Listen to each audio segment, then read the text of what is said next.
The rain was a relentless percussion against the hospital windows, a sound that mirrored the frantic, unending rhythm of the midnight shift. Kenna pushed a stray curl from her forehead, her dark green scrubs feeling damp and heavy on her exhausted frame.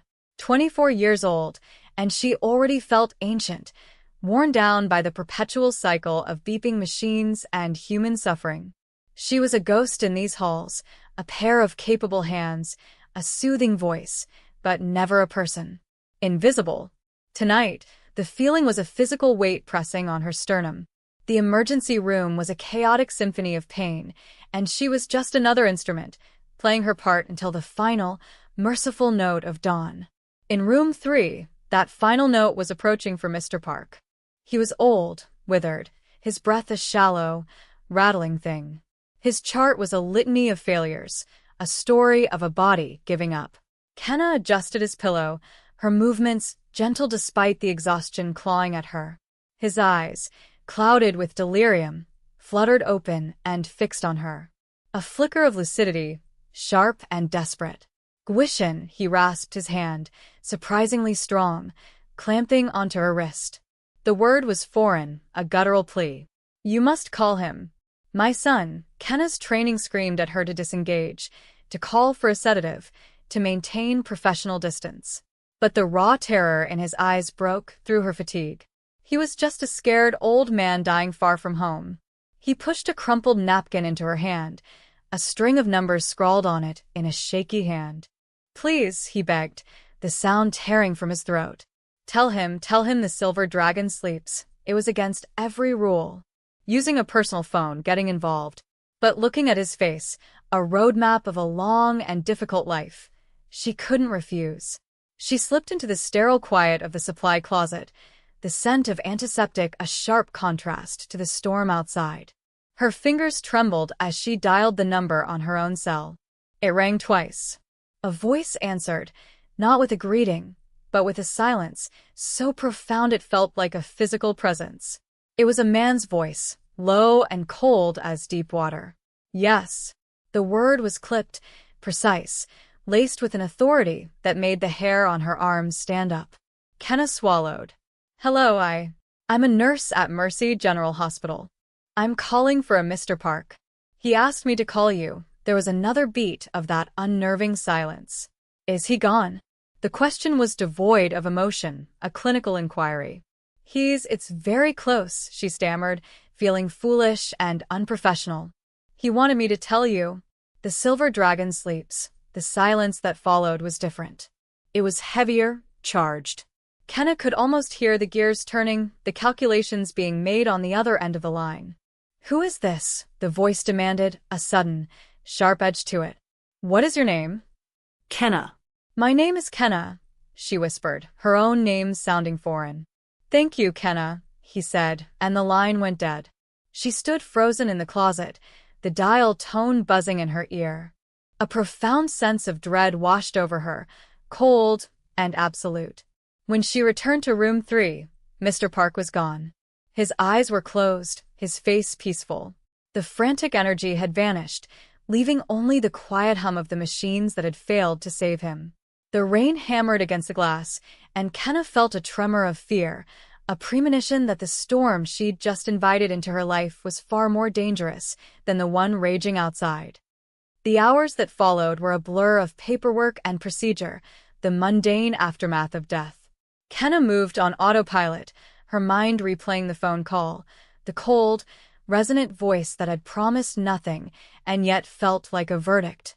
The rain softened to a persistent drizzle as the first hint of a bruised, gray dawn threatened the eastern sky. The shift was almost over. She was in the break room, nursing a cup of lukewarm coffee that tasted like ash, when the hospital's sterile calm was abruptly shattered. It wasn't a sound but a feeling, a sudden, collective intake of breath from the ER floor. A shift in atmospheric pressure. Through the small window in the break room door, Kenna saw it. 5 identical, impossibly black SUVs had pulled up to the ambulance bay, their engines silent, their tinted windows reflecting the bleak morning light like obsidian mirrors. They weren't parked, they were positioned, forming a crescent of silent, intimidating power that blocked the entrance. Hospital security guards stood frozen, their hands hovering uncertainly near their belts, utterly outmatched. Then, a door on the lead vehicle opened.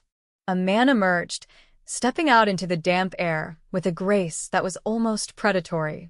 He was tall, dressed in a tailored black suit that seemed to absorb the dim light around him. He moved with an unnatural stillness, each step deliberate, economical. The world seemed to slow down around him. He didn't rush. He didn't need to. The world, it seemed, would wait. He walked through the automatic doors, and a hush fell over the entire emergency room. Doctors, nurses, patients, everyone stopped. All eyes were drawn to him, this epicenter of quiet, terrifying authority. His face was a mask of cold composure, his features sharp and elegant, but his eyes were what held the room captive. They were dark, ancient, and held a chilling lack of expression. He walked directly to the main reception desk, his polished shoes making no sound on the linoleum floor. He didn't look at the trembling receptionist. He looked past her, scanning the room as if searching for a single, specific frequency in the chaos. "I am looking for a nurse," he said. His voice was the same one from the phone, low and controlled, yet it carried across the cavernous space with absolute clarity. "Her name is Kenna." Every head turned. Kenna's heart hammered against her ribs, a frantic bird trapped in a cage. Her coffee cup slipped from her fingers, shattering on the floor. A colleague, a wide-eyed intern named Ben, poked his head into the break room. "Kenna? There's someone here for you." Kenna couldn't move. The man at the desk slowly turned his head, his gaze sweeping past the gurneys and the 4 drips until it landed, with unerring accuracy, on the break room door. On her. Their eyes met across the room, and in that instant, she knew her life, the small, invisible, ordinary life she had so desperately clung to, was over. Kenna walked out of the break room, her legs feeling like lead. The path to the reception desk seemed miles long, a green mile of linoleum under the buzzing fluorescent lights.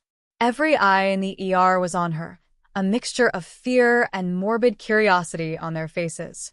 As she approached, the man's focus narrowed, his dark eyes cataloging every detail of her appearance, the exhaustion etched around her eyes, the cheap fabric of her scrubs, the faint tremor in her hands. He was even more intimidating up close. He smelled of rain, expensive cologne, and something else, something metallic and cold like power itself. Let's call him Jinwoo. He was a statue carved from granite and shadows. "You are Kenna," he stated. It wasn't a question. "My father spoke of you." Kenna's throat was dry. "Your father, Mr. Park? I'm so sorry for your loss." "I did what he asked." "You did." Jinwoo agreed, his voice a low murmur. "He called you Guishin. Do you know what that means?" She shook her head, a small, helpless motion. "It can be translated as ghost or spirit," he explained, his gaze intense, pinning her in place. "But in the old tongue, in the context of my family, it means something more. A guide. A soul fated to appear at a moment of great transition. A harbinger of change." Kenna stared at him, bewildered. "I'm a nurse. I was just doing my job. My father was not just a patient in your hospital," Jinwoo continued, ignoring her protest. "He was the elder of the Chongliang clan. The Silver Dragon," the name from the phone call. It clicked into place with sickening clarity. This wasn't a grieving son. This was a succession. His death was not unexpected, but the timing of it and his final words have consequences. He gestured slightly with his chin, and 2 other men, previously standing like sentinels by the door, moved to flank him. One had a calm, analytical face. The other's was etched with suspicion, his eyes glaring at Kenna as if she were a venomous snake.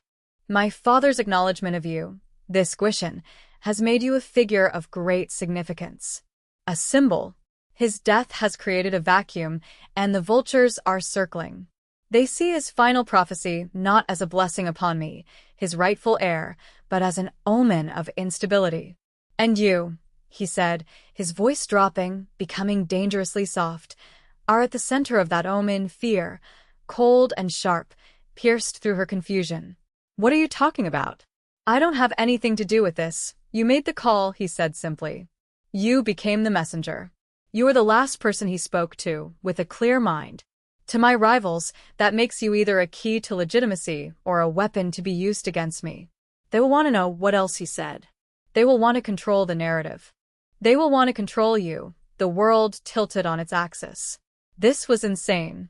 This was a mob movie, a fantasy, not her life. I'm not going anywhere, she said, her voice trembling but defiant.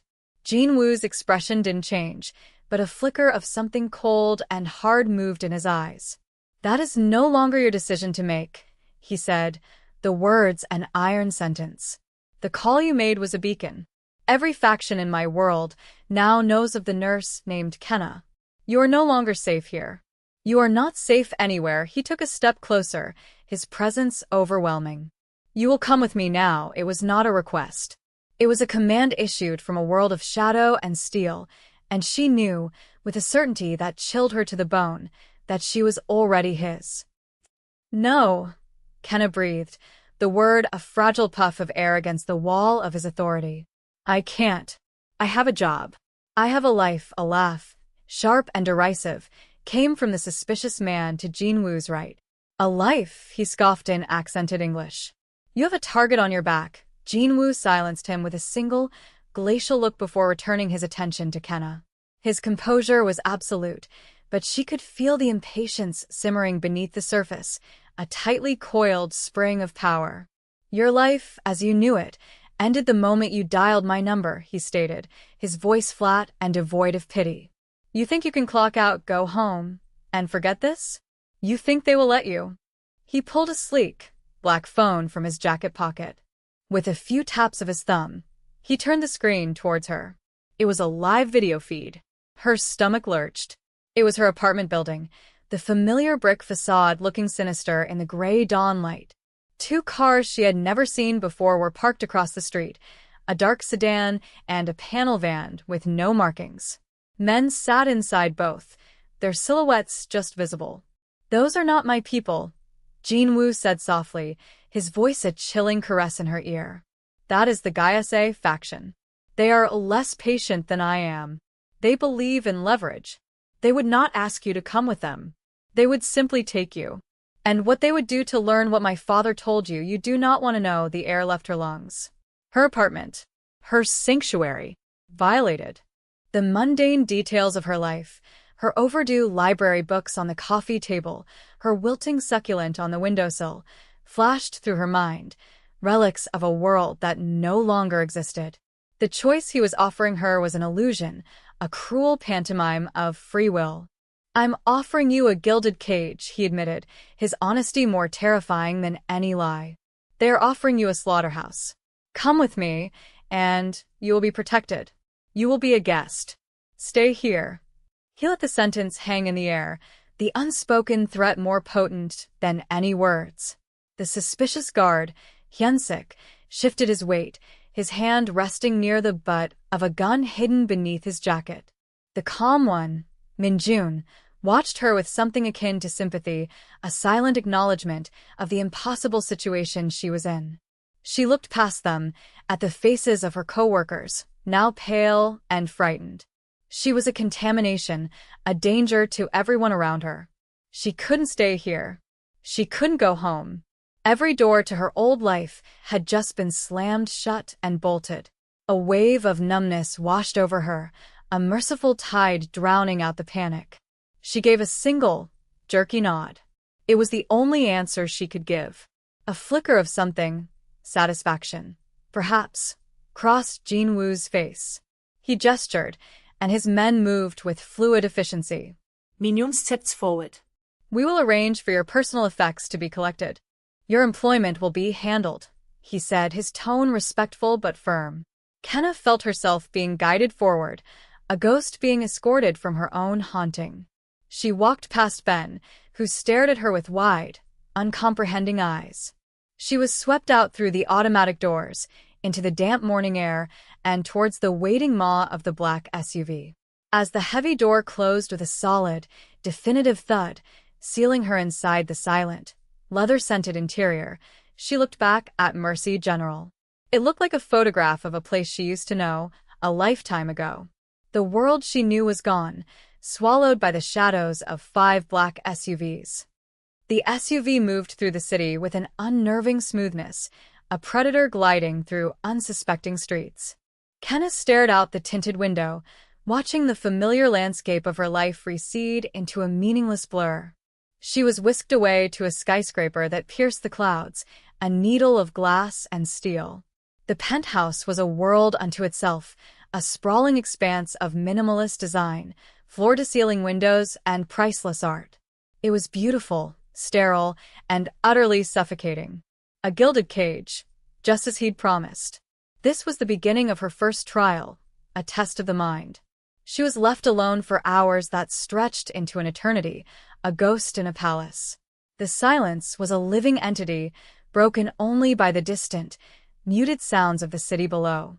Servants moved like phantoms, leaving food she didn't touch, speaking only when spoken to. Jinwoo's men were a constant presence. Hyunsik, the hostile guard, watched her with open contempt, his gaze a constant accusation. He saw her as an opportunist, a weakness his new leader had inexplicably imported into their fortress. Kenna felt his scorn like a physical force, another bar on her cage. She was an anomaly, a disruption to their rigid, masculine world of honor and violence. Jinwoo finally came to her that evening. He found her standing before the vast window, looking out towards the distant, hazy lights of the hospital district. He didn't speak at first, simply stood beside her, his presence a heavy weight in the room. "They tell me you have not eaten," he said. "I'm not hungry. Fear is a poor substitute for sustenance." He wasn't coddling her. He was observing, testing. Over the next few days, this became their routine. He would seek her out and engage her in long, intense conversations. He was dissecting her, trying to understand the woman his father had inexplicably chosen. He asked about her childhood, her decision to become a nurse, her philosophies on life and death. He listened with an unnerving stillness, his dark eyes never leaving her face, searching for something. One night, he presented her with a puzzle. "I have a man," he began, "who has been loyal for 10 years. But his son is sick, and the treatments are expensive. I have discovered he has been selling information, minor details, nothing critical, to a rival. My captains say he must be made an example of. That betrayal must be met with death. What would you do?"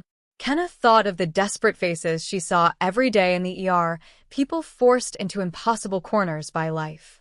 "You'd be killing a man who is already a ghost," she said softly. "He's not betraying you. He's trying to save his son. His loyalty is to his blood." Can you fault him for that? Jinwoo's eyebrow arched slightly. "It is a weakness I cannot afford in my organization." "Is it?" she countered, finding a flicker of her old self. "Or is it a strength you could harness? Pay for the treatment. All of it. Don't just buy his loyalty back, earn it. A man you execute becomes a martyr for your enemies. A man you save becomes a legend for your followers. His loyalty will be absolute, forged in gratitude, not fear. Which is stronger?" A long silence stretched between them. He looked at her, truly looked at her, and for the first time, she saw a crack in his icy facade, a glimmer of surprise, of reluctant respect. He was a man who dealt in endings. She was a woman who fought for beginnings. The contrast hung in the air between them, a strange and potent harmony. The attack came without warning.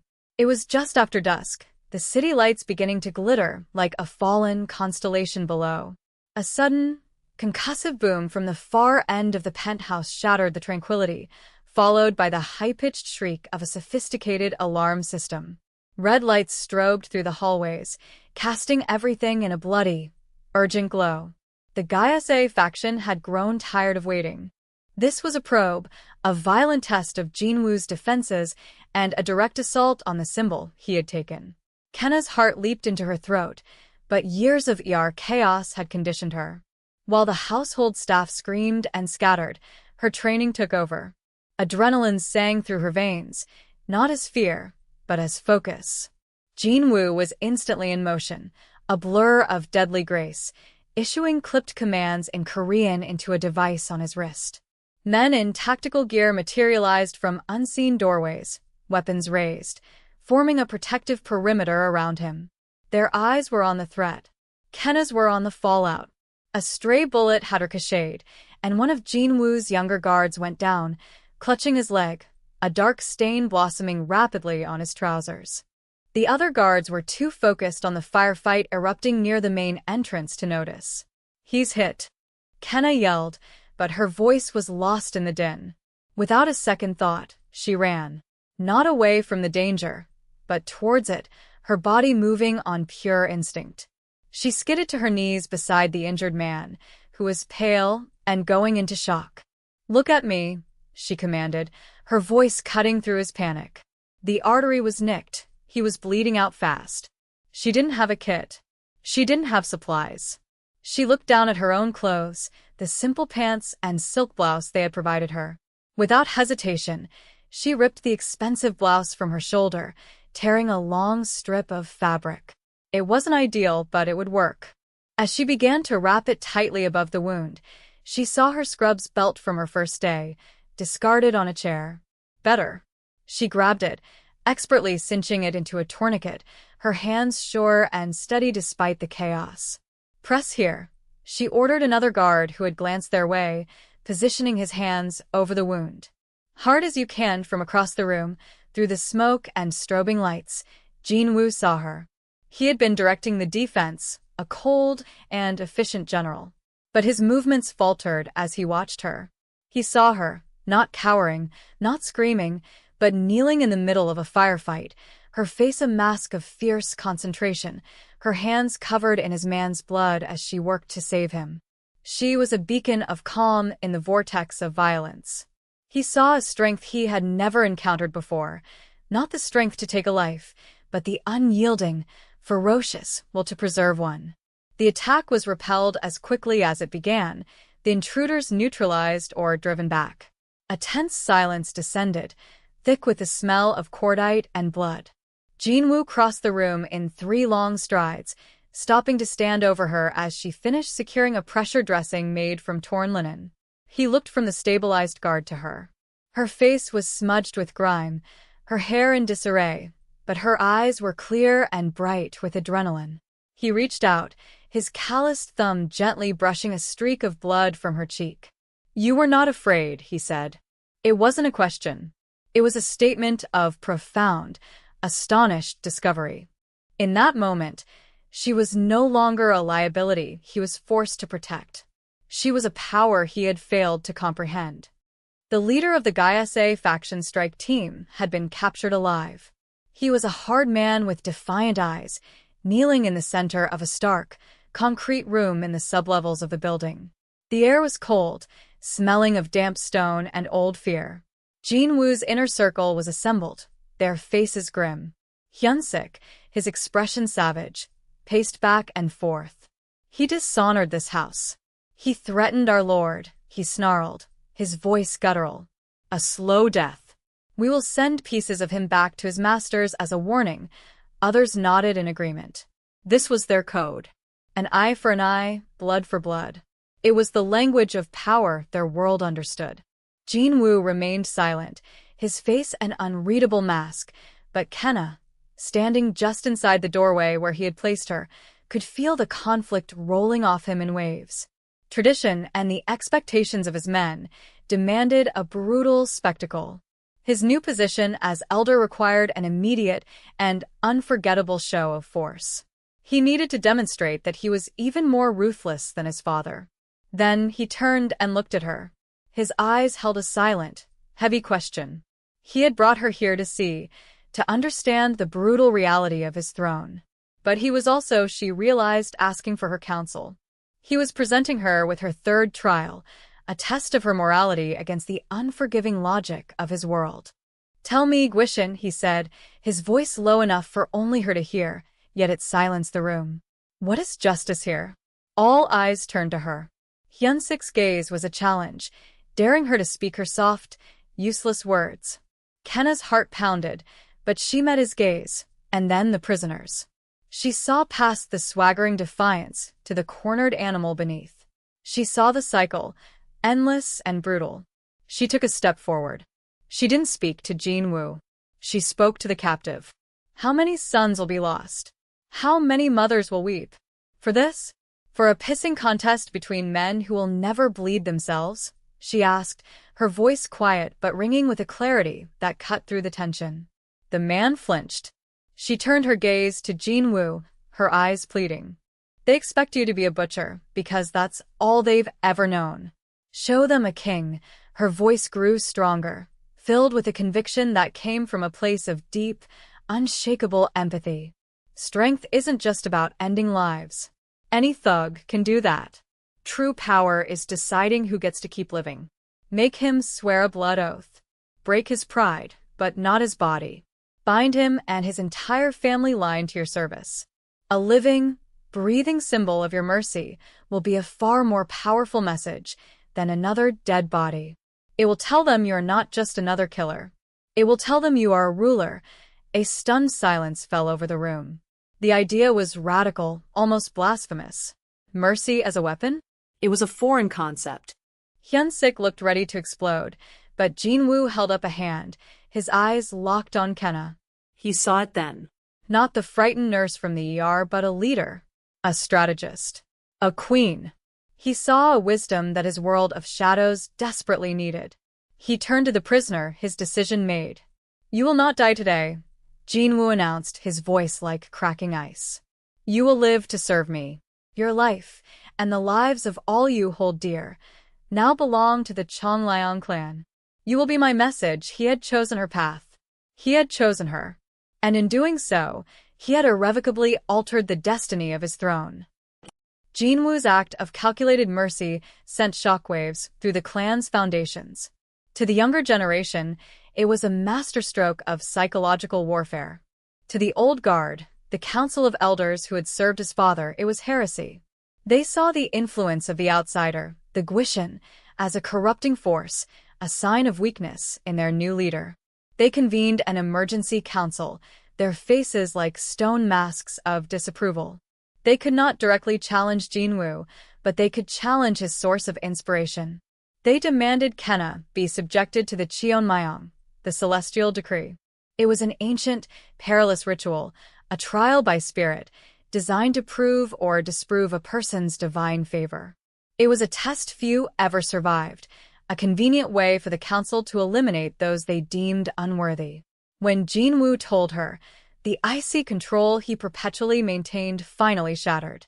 He paced the length of the penthouse, his movements radiating a barely contained fury. They will not have you, he snarled, his hands clenched into fists. This is a death sentence dressed in tradition. I will not allow it.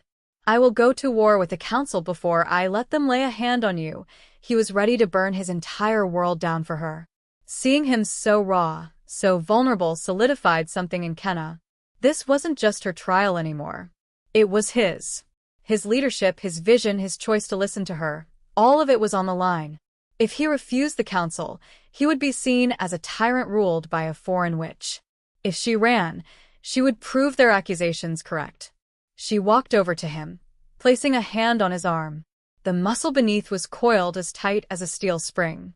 Stop, she said softly. He froze, looking down at her, his eyes a maelstrom of rage and fear. We will do it, she said, her voice impossibly calm. They want to test my worthiness? Let them, he stared at her, incredulous. Kenna, you don't understand. The ritual, it forces a bond. It will link our life forces. If the spirits deem you unworthy, it won't just kill you. It will tear you apart from the inside out, and the backlash could cripple me for life. And if I am worthy? She asked, her gaze unwavering. We will both be more, he admitted, the word tasting like ash in his mouth. The bond will be permanent, she saw the truth in his eyes. He was terrified, not for himself, but for her.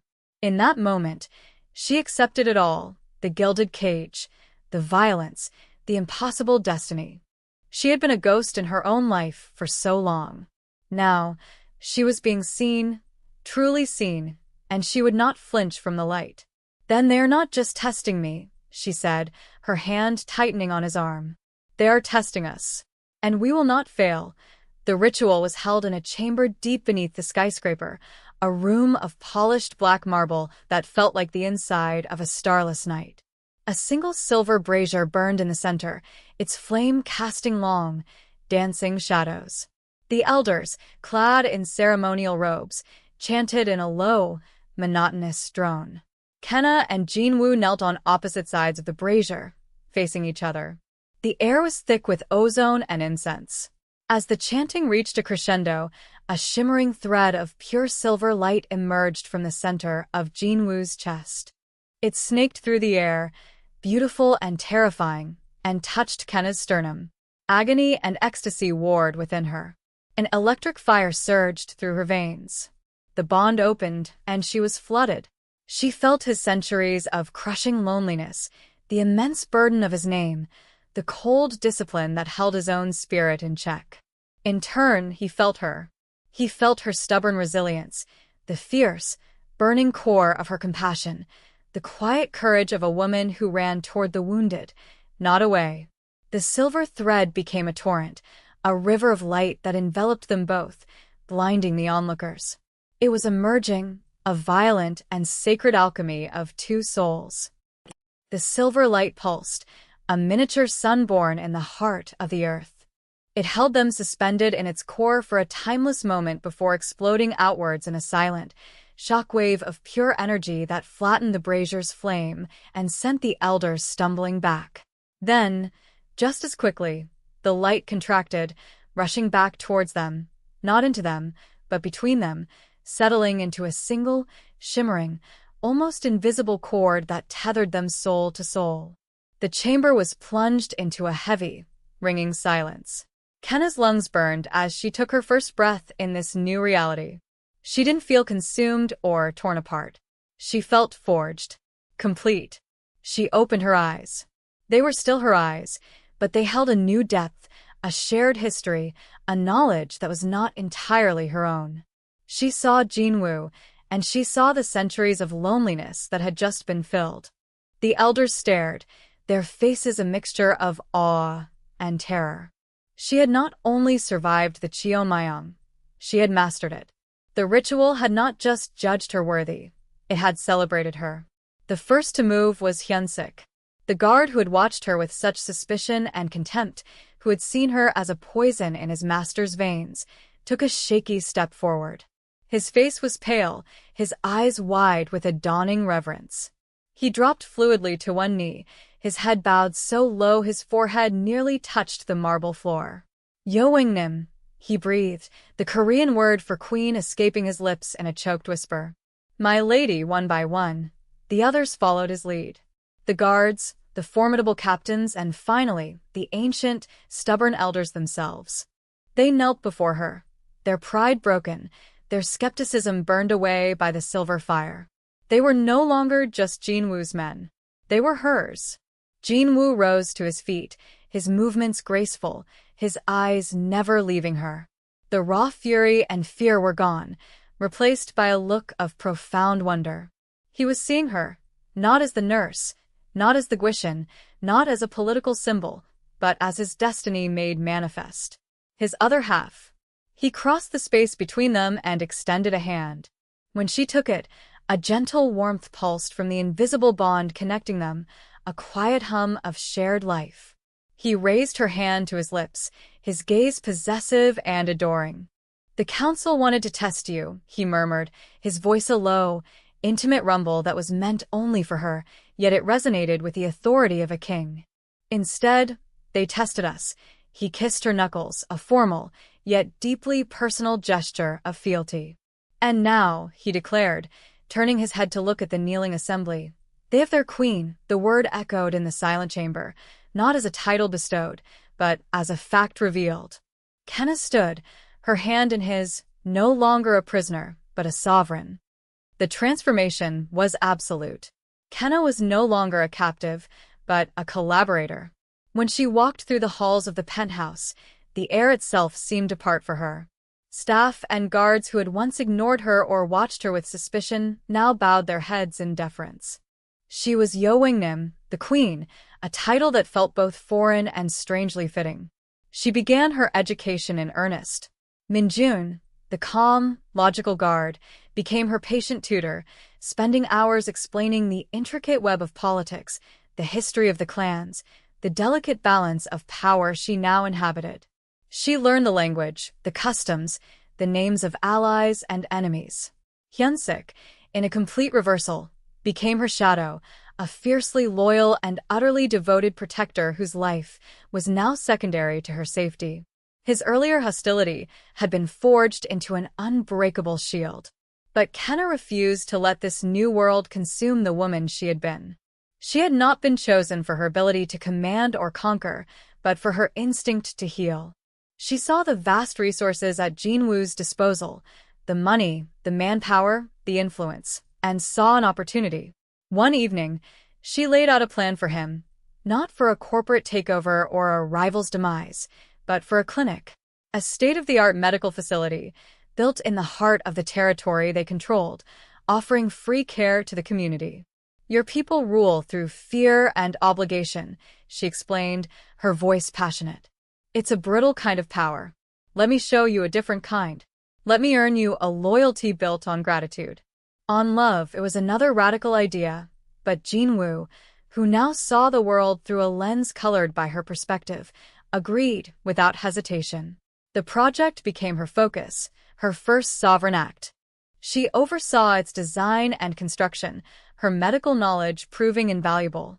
It was a bridge between her old life and her new one, a way to wield her new power without losing her soul. The political storms had calmed for now. Jinwoo's rivals, stunned by his bold mercy and the validation of the Cheonmyeong, had retreated to lick their wounds and reconsider their strategies. A fragile peace had settled over their world. One night, Kenna stood on the balcony, the city a tapestry of glittering lights below. Jinwoo came to stand beside her, the silence between them comfortable, intimate. He took her hand, and with his other, he slowly twisted the heavy, ornate ring from his own finger. It was the sigil of the Cheonmyeong Elder, a silver dragon coiled around a black sapphire, a symbol of ultimate authority passed down for generations. He took her left hand and slid the ring onto her fourth finger. It was heavy, a tangible weight of history and burden. My father was waiting for a ghost, he said, his voice a soft rumble against the night. A spirit to guide our people out of the darkness of the past. For years, I thought he was waiting for me to become him. I was wrong, he looked at her, his eyes reflecting the city lights, but his focus entirely on her. He was waiting for you. I was just the one meant to find you. Kenna looked down at the ring, a crown of immense power and responsibility, and then back up at him. The exhausted, invisible nurse from Mercy General was gone, replaced by a woman who had walked through fire and emerged a queen. She felt no fear, only a sense of profound rightness. She was seen. She was chosen.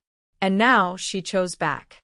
I'm not a ghost, she said, her voice quiet but imbued with the unshakable confidence she now owned. I'm right here, he smiled, a true, unguarded smile that transformed his face. He wrapped his arms around her, pulling her against him. Against the glittering backdrop of the city that was now theirs to command, he lowered his head and kissed her. It was not a kiss of passion, but of promise. It was not an ending, but a beginning. A vow. A destiny, finally and completely fulfilled.